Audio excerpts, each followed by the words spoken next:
te whātalofa atu I le suafa Malumalu o le tātou ali o Iesu Keriso.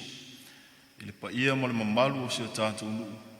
E meise fo'i le paia o Samoa o maua mai le nei whasaralaunga. Ma lo le wholau manuia, ma lo le loto tetele. E whātāua ina pēr le tāpena le lei o tāpua inga whale a inga I a inga te itasi. Ai o se tāpenanga le nei mo se upu fola e tusa ma le mata upu o le nei fo'i sa I le Tusi Faitau Aso o le Ekalesia. E whaamoe o le awhi soasoani le nei tāpenanga I le au whai lotu o le awhi ngai ma tāpua inga I a inga te itasi. O te talitonu fo'i ua longoina lo o tau malu I se fuafuanga mo le talisuanga pa ia le alii I le nei aso. Ai tātou te talo whaatasi pēr I le atua mo si o tātou o tunuu ma le lalolangi atua a whenga iai ma whaingatā I le nei vaita.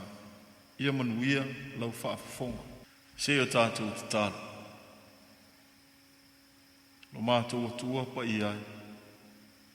E lei lava se uinga o mea mātou te whaia pēr whaia o noa malau fia. A fia mai alo o ngang pa ia. E te whaapa ia le upu fola o le nei aso. Ina ia pai mai o mātou loto ma whaamoe moe. E sanga whaamalo si ai I mātou I la le whātua tu. O mātou te talo ma ai oia la lava I le suafo I Iesu Keriso. Amen.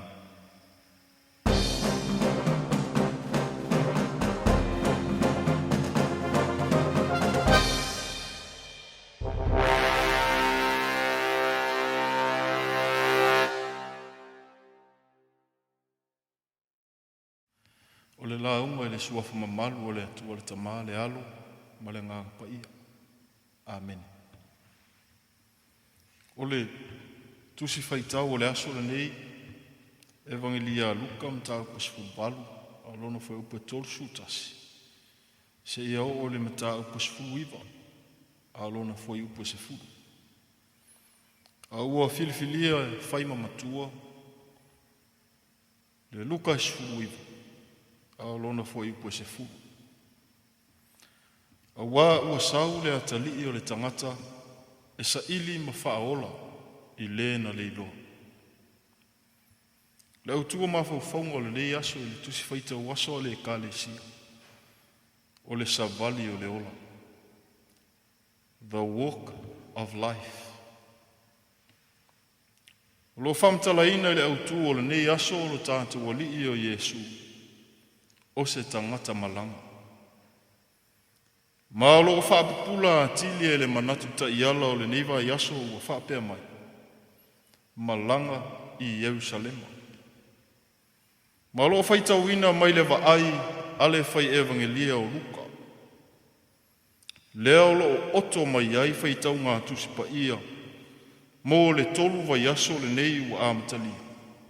E tau atu I le vai aso o le toe soifua Malumalu o Iesu Keriso. E le iso ona filifilia le tala le leia Luka, e au I ai ma faufaunga wha le nganga o le Ekalesia e le nei vaita. O le tala le leia Luka, o le tala I le lalolangi lei loloa, ma le atua whaola. O le tala I le saili mai o le atua, I le tangata ua leilo. Le tala I le whaolatanga a Keriso, ua launga tasia matumua I tutusa ai tangata uma. O e malolosi ma e vai. O e maloloina ma e mama. O e tamau a inga ma e matitiba. O e tau aloa ma e ua tau whaatau ai. I to tonu o le Evangelia Luka, e mātila lava le ngalue o Iesu, e apo mai tangata angasala. E sapai mai tangata mama, ma e ua tau maulalo ina e le sosa ieti. Peifo I la o tala e lua o loo a fie I le whaitaunga o le ni aso. Le tala I le whaamalo o ina o le tau aso, ma le tala i le liliuina o sa kai o le ao la fonga. Ma o se vaenga le nei o le tala faa umi a luka i le atoanga o le malanga a Iesu. E anga i atu i Yerusalema e maise o na puapuanga. Lea e faa mawina mai le mata upo iwa. A le faa upo e 5 sefutasi. A e tini le mata upo sefulu iwa. Lona faa upo e 4 sefutasi. A faitau lai tala ese o le ngā luenga Iesu i to tonu o lea malanga. Olo o matua pupula malama mai ai, le manatu lea ua autu i ai mawhauwhaunga o le ni aso. O le savali, o le olo. Ma whaifoi o na whape. O le malanga, o le olo. O le malanga whaaola a Iesu.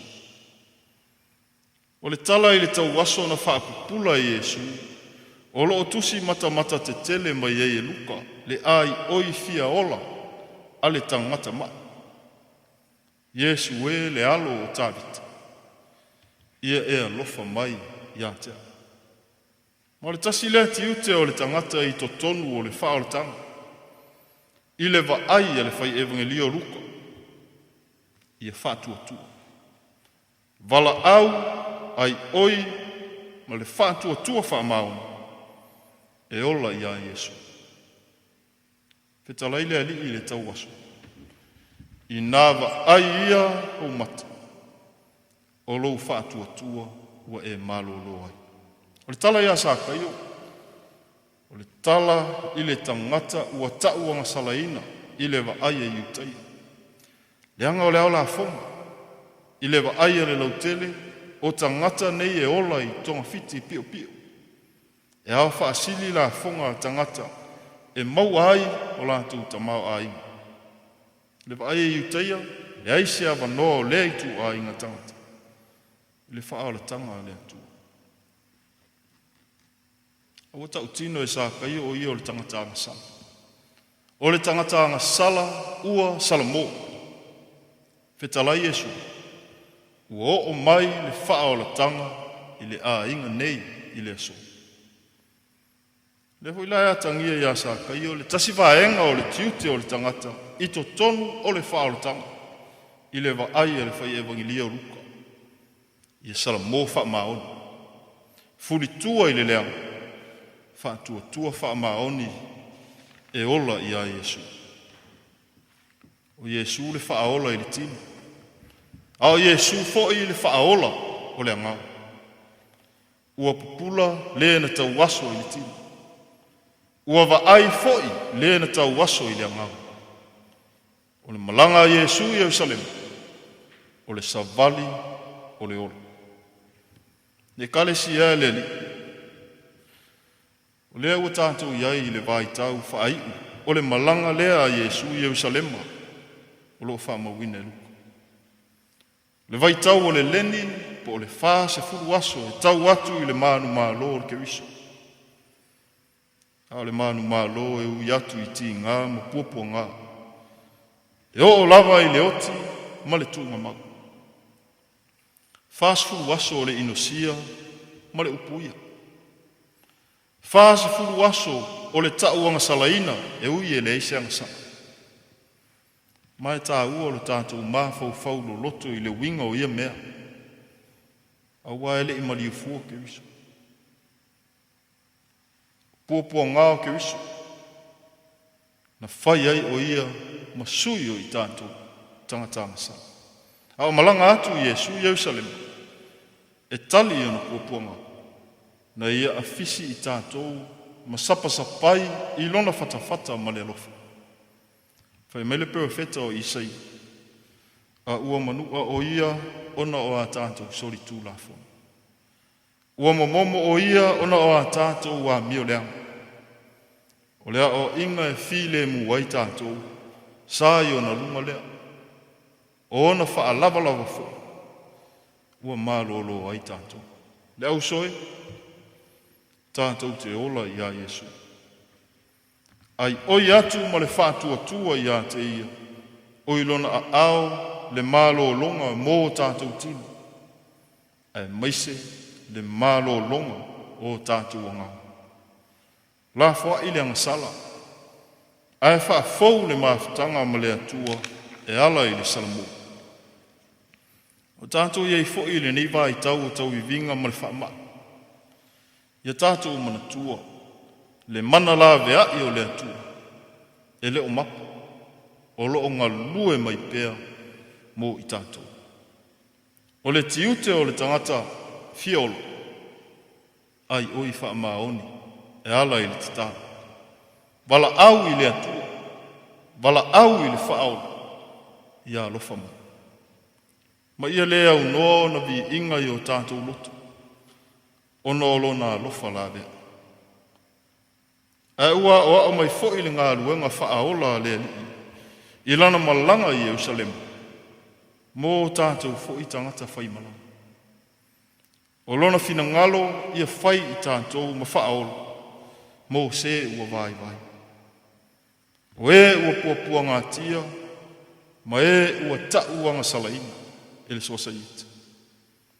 Ia whai ma aola vea i o le atua. E ola ai se anganga o le ilo. O le savali o le ola. Na tino ato atoa i lunga o le sātau. Na whasi o tia keriso. Ma tanu mia whātasi mō tātou tangata angasa. E toi whātutu ina fōi i tātou. Whātasi ma ia i lona Malumalu. Pea whai tātou te talia o ia le salamo. Ma le whātua tua whaamau. Ia tū mau i le atua le vi inga. Nei se ia o i le whaamavau. Amen.